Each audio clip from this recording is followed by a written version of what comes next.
नमस्कार, मेरा नाम माधव वशिष्ठ है।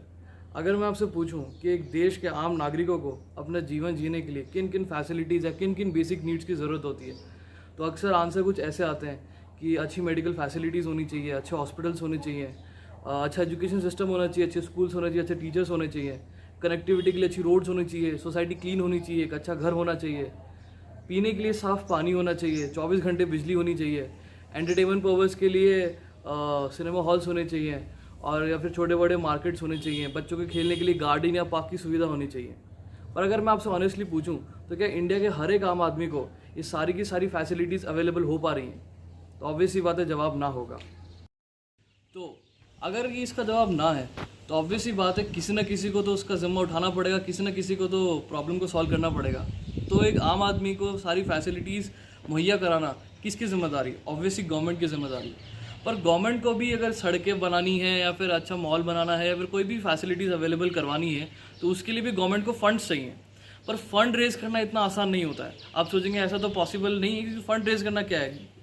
एक आम आदमी टैक्स पे करता है, उसी टैक्स के पैसे से हम लोग फंड रेज करके और सड़कें वगैरह ये सारी चीज़ें बना सकते हैं। तो इसको हम लोग एक एग्जाम्पल के तौर पे समझते हैं। जैसे कि हम लोग सपोज एक गांव लेते हैं कि एक गांव के अंदर है जिसकी पॉपुलेशन वैसे तो बहुत कम होती है, पर एक एग्जाम्पल के लिए हम उस पॉपुलेशन को 90,000 के आसपास मान लेते हैं। अब उस गांव के अंदर 1 किलोमीटर की एक सड़क बनानी है, कोई भी 1 किलोमीटर सड़क बनानी है। तो गवर्नमेंट ऑफ इंडिया की एक रिपोर्ट के माने जो 2017 में पब्लिश हुई थी, उसके अकॉर्डिंग माने तो 1 किलोमीटर सड़क बनाने के लिए तकरीबन 6 से 7 करोड़ रुपए का खर्चा आता है। और आपको जान के हैरानी होगी कि जितने भी उस गांव के अंदर जो लोग हैं उनकी एनुअल इनकम भी 7 करोड़ नहीं होगी, तो वो टैक्स तो कहाँ से दे देंगे 7 करोड़ रुपए? तो इसीलिए होता है। इसीलिए क्या होता है कि जो पैसा आता है, सो आप सोच रहे हो कि फिर पैसा कहाँ से आता होगा, क्योंकि जब पब्लिक इतना टैक्स पे नहीं कर पा रही कि वो 1 किलोमीटर सड़क बना पाए, जिनकी एनुअल सैलरी भी 7 करोड़ रुपए नहीं है, तो फिर वो एक किलोमीटर सड़क गवर्नमेंट बना कैसे देती है? जो इसके अंदर मेजर एलाइज होती हैं, जहाँ से गवर्नमेंट के फंड्स रेज होते हैं, उसमें आते हैं बड़े बड़े शहर, जैसे कि मुंबई हो गया, बैंगलोर हो गया, चेन्नई हो गया, वगैरह वगैरह। अब इसको हम लोग समझते हैं ढंग से कैसे कि एक शहर इतना रेवेन्यू जनरेट कर देता है कि वो और भी ज़्यादा उस शहर के अलावा और भी छोटे मोटे गांव या फिर छोटे मोटे शहर को भी डेवलपमेंट की राह पे ले जा सकता है। कैसे कि अकेले मुंबई की जो जीडीपी है, अगर हम लोग मुंबई शहर जो अपना जो मेजर एंटरटेनमेंट हब है और इसको फाइनेंशियल कैपिटल बोलते हैं, तो अकेले जो मुंबई की जो जीडीपी है वो है $300 बिलियन। अब इस अमाउंट का अंदाज़ा लगाने के लिए हम समझ सकते हैं कि जो पाकिस्तान की जो टोटल जीडीपी है वो है $274 बिलियन, यानी पाकिस्तान की टोटल जीडीपी से ज़्यादा अपने एक मुंबई शहर की जीडीपी है। पर और शहरों की इंपॉर्टेंस को हम लोग ऐसे समझ सकते हैं कि अमेरिका के एक बहुत बड़े पत्रकार, उन्होंने कहा था कि देश का डेवलपमेंट अगर देखना है तो शहरों का डेवलपमेंट हम लोग देख सकते हैं कि जितने ज़्यादा डेवलप्ड, अगर शहर जितने ज़्यादा डेवलप हैं तो उस देश के अंदर उतना ही ज़्यादा डेवलपमेंट देखने को मिलेगा, क्योंकि उतने ज़्यादा फंड रेज होंगे तो गवर्नमेंट के पास उतना ही ज़्यादा पैसा आएगा, और जितना ज़्यादा गवर्नमेंट के पास पैसा आएगा गवर्नमेंट उतना ही ज़्यादा सपोर्ट कर सकती है अपने डेवलपमेंट वाले प्रोजेक्ट्स को। जैसे कि हम लोग देख सकते हैं कि मुंबई की जीडीपी पूरे के पूरे कंट्री की जीडीपी से ज़्यादा है। वहीं अगर पाकिस्तान की भी बात करें तो पाकिस्तान की जो जीडीपी $274 बिलियन है, उसमें से $150 बिलियन जो जनरेट होते हैं वो अकेले उसके एक शहर कराची से जनरेट होता है। तो उसकी भी जो 50% से ज़्यादा, देखो इसकी पाकिस्तान की टोटल जीडीपी का 50% से भी ज़्यादा परसेंट ऑफ जीडीपी एक शहर से जनरेट हो रहा है। तो इससे हम लोग अंदाज़ा लगा सकते हैं कि शहर एक देश के लिए कितने इंपॉर्टेंट होते हैं। अगर हम लोग इंडिया की नेट जीडीपी की बात करें तो आज के टाइम में इंडिया की नेट जीडीपी $3 ट्रिलियन है। और अगर मैं इंडिया के टॉप 10 शहरों की लिस्ट यहाँ पे डाल दूँ, अगर मैं वैसे डालूंगा यहाँ पे मैं टॉप 10 शहरों की लिस्ट, तो उन सबके जीडीपी का जो एनुअल जीडीपी उनका हम लोग सम करेंगे तो इंडिया के टोटल जीडीपी का 50% से भी ज़्यादा, या ये करें कि 50% तक, अप्रॉक्सीमेटली 50% वो कंट्रीब्यूट करते हैं। तो हम लोग इससे देख सकते हैं कि शहर कितने इंपॉर्टेंट है। तो इसी को मद्देनज़र देखते हुए 2015 में गवर्नमेंट ऑफ इंडिया ने 100 स्मार्ट सिटीज़ प्लान लॉन्च किया था, जिसके अंदर इंडिया के अंदर टोटल 100 स्मार्ट सिटीज़ बनाई जाएंगी। खैर वो अभी प्लान इतना सक्सेसफुल नहीं हो पा रहा है, वो बहुत ज़्यादा डिलेज हो रहे हैं, पर उसके लिए अप्रॉक्सीमेटली 29 बिलियन से 30 बिलियन के बीच में उसके लिए फंड रेज किए गए थे। उसके लिए बजट के अंदर अलग से बनाए गए थे 100 स्मार्ट सिटीज़ के लिए। उसमें से कुछ smart cities under ongoing construction, यहाँ पे एक चार्ट आ जाएगा कि कितनी ऑनगोइंग है, कितनी बन गई है, या फिर कितनी के लिए टेंडर इशू हो गए हैं। यहाँ पे वो चार्ट है, द हिंदू आर्टिकल, उसका आ जाएगा चार्ट यहाँ पे। तो इससे हम लोग देख सकते हैं स्मार्ट सिटीज़ बहुत इंपॉर्टेंट है। वैसे अगर स्मार्ट सिटी की बात करें तो स्मार्ट सिटी की कोई पर्टिकुलर डेफिनेशन नहीं होती है, पर स्मार्ट सिटी का मतलब यही होता है कि उसके अंदर सारी की सारी फैसिलिटीज़ हों, उसके अंदर मतलब जितनी भी वायरलेस कम्युनिकेशन हो, हर एक जो आम सिटीज़न की प्रॉब्लम है उसका सोल्यूशन हो पाए। अब स्मार्ट सिटीज़ इसलिए भी ज़रूरी हैं क्योंकि बीबीसी न्यूज़ की एक रिपोर्ट की बात करें तो उन्होंने बताया कि अगले 10 डेकेड यानी अगले एक डेकेड यानी अगले 10 सालों के अंदर इंडिया की जो टोटल पॉपुलेशन है उसके अंदर 600 मिलियन का इजाफा होगा, यानी 60 करोड़ लोग ज़्यादा आ जाएंगे। तो उनके लिए जॉब्स भी क्रिएट करनी होती है, और जॉब्स छोटे मोटे गाँव वगैरह में नहीं, शहरों में ज़्यादा जॉब मिलती है। अगर एक सिंपल स्मार्ट सिटी की बात करें, जो एक धोलेरा करके आपने भी बहुत नाम सुना होगा, तो उसके अंदर गवर्नमेंट ने प्रपोजल किया था कि धोलेरा डायरेक्टली और इनडायरेक्टली तकरीबन 2 करोड़ जॉब्स जनरेट करेगा। तो एक शहर 2 करोड़ जॉब जनरेट करता है, इससे बहुत सारे लोगों को रोज़गार मिलता है और अनएम्प्लॉयमेंट की जो बहुत बड़ी प्रॉब्लम फेस कर रहा है इंडिया, उससे सोल्यूशन मिलेगा। तो इसलिए स्मार्ट सिटीज़ बहुत ज़्यादा इंपॉर्टेंट है। चलिए हम लोग एक एक करके थोड़ी बहुत स्मार्ट सिटीज़ के बारे में देखते हैं और उनकी वीडियो में देखेंगे आज हम लोग कि वो स्मार्ट सिटीज़ अब कितने अंडर कंस्ट्रक्शन है, क्या गवर्नमेंट ने प्रोग्रेस की है और बाकी सारी चीज़ें हम लोग देखते हैं। चलिए एक एक करके देखते हैं सारी स्मार्ट सिटीज़ के बारे में। जाने से पहले एक बात बता देता हूँ, स्मार्ट सिटीज़ के भी 2 टाइप होता है। एक तो होती ग्रीन फील्ड स्मार्ट सिटी, एक होती ब्राउन फील्ड स्मार्ट सिटीज़। दोनों में डिफरेंस ये होता है, गूगल वाले डेफिनेशन डाल दूंगा यहाँ पर सिंपल भाषा में समझा देता हूँ कि एक कोई शहर है, उसी को अच्छे से डेवलप करके उसके अंदर फैसिलिटीज़ मेट्रो डाल के उसके अंदर अच्छी सड़कें बिल्ड करके उसके अंदर अच्छी कनेक्टिविटी लाके उसी को अगर स्मार्ट सिटी बना दिया तो उस स्मार्ट सिटी को हम लोग बोलते हैं ब्राउन फील्ड स्मार्ट सिटी। यानी कि पहले एक एग्जिस्टिंग शहर था, उसी को एक स्मार्ट सिटी में कन्वर्ट कर दिया। Green field smart cities generally क्या होती है कि एक बंजर ज़मीन होती है, उसके अंदर एक नया ही शहर बना देना, मतलब पूरा नया शहर खड़ा कर देना, उसे बोलते हैं ग्रीन फील्ड स्मार्ट सिटी। जो धुलेरा मैंने पहले एग्जांपल दिया, तो धुलेरा स्मार्ट सिटी वो एक ग्रीन फील्ड स्मार्ट सिटी है। इंडिया के अंदर बहुत सारी ग्रीन फील्ड स्मार्ट सिटी भी अंडर कंस्ट्रक्शन है और बहुत सारा ब्राउन फील्ड स्मार्ट सिटीज़ भी अंडर कंस्ट्रक्शन है। तो चलिए एक एक करके उन सब के बारे में जानते हैं। हम लोग कुछ ग्रीन सिटीज़ पे गौर फरमाते हैं। ग्रीन सिटीज़ जैसे मैंने आपको बताया कि जो अपने आप में कोई सिटी थी नहीं, उनको अब पूरे ही बंजर लैंड पे, पूरे बैरन लैंड पे एक अलग से सिटी खड़ी कर दी। तो सबसे पहले जो ग्रीन सिटी जो आज की तारीख में एक फुल्ली डेवलप्ड ग्रीन सिटी हम लोग जिसको बोल सकते हैं वो है ग्रेटर नोएडा। नोएडा तो अलग है, ग्रेटर नोएडा अलग है, तो हम ग्रेटर नोएडा की बात कर रहे हैं यहाँ पे। ग्रेटर नोएडा एक बहुत ही ज़्यादा डेवलप सिटी होगी, वहाँ पे मॉल्स वगैरह बन गए हैं, हॉस्पिटल की फैसिलिटीज़ है, स्कूल फैसिलिटीज़ है, और वो एक इंडस्ट्रियल एरिया बन चुका है। और वो मतलब अगर इंटरनेशनल कंपनीज़ की माने तो उनकी पहली पसंद ग्रेटर नोएडा ही है।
थी gift city.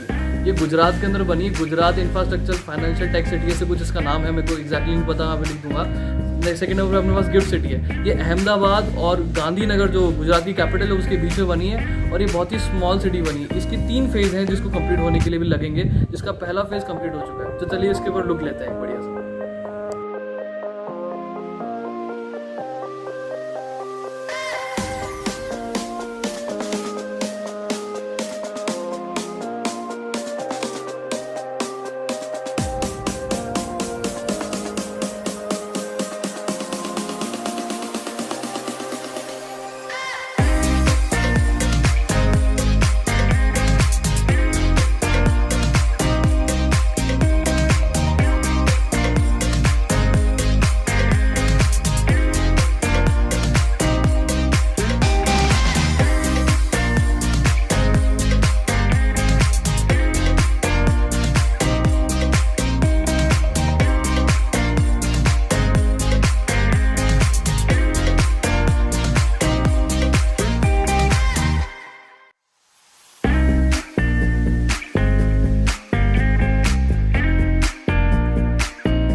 Brown smart city की तरफ भी चलते हैं। आपने एक नाम सुना होगा गुड़गांव, आजकल वो गुरुग्राम हो चुका है। हाँ, तो ब्राउन स्मार्ट सिटी की बात करते हैं गुरुग्राम के बारे में। पहले ये गुड़गांव नाम का एक छोटा शहर हुआ करता था, पर इसको पूरी तरह से मॉडिफाई करके लगभग एक स्मार्ट सिटी का रूप दिया गया है और आज ये गुरुग्राम के नाम से जाना जाता है। चलो इस पर भी एक रूप लेते हैं।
सारे इसके सारे स्मार्ट सिटीज़। तो इसलिए आपको पता चल गया होगा कि स्मार्ट सिटीज़ कितने ज़्यादा इंडिया में डेवलप हो रहे हैं और अब 100 स्मार्ट सिटीज़ बन रहे हैं, जिसके अंदर राजस्थान का जयपुर भी आ रहा है। तो हमारे लिए बहुत अच्छी बात है ये।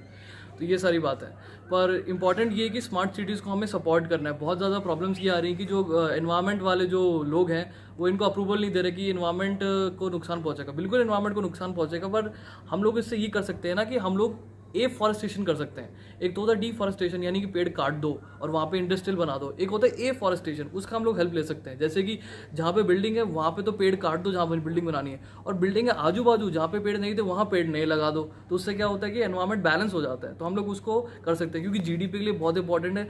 इसी से देश का डेवलपमेंट हो सकता है, इसलिए स्मार्ट सिटीज़ बहुत ज़्यादा इंपॉर्टेंट है। तो होप करता हूँ आपको वीडियो पसंद आएगी। अगर वीडियो पसंद आए तो प्लीज़ इसे लाइक शेयर सब्सक्राइब जरूर करना, और मिलते हैं अगली वीडियो में। तब तक के लिए बाय बाय।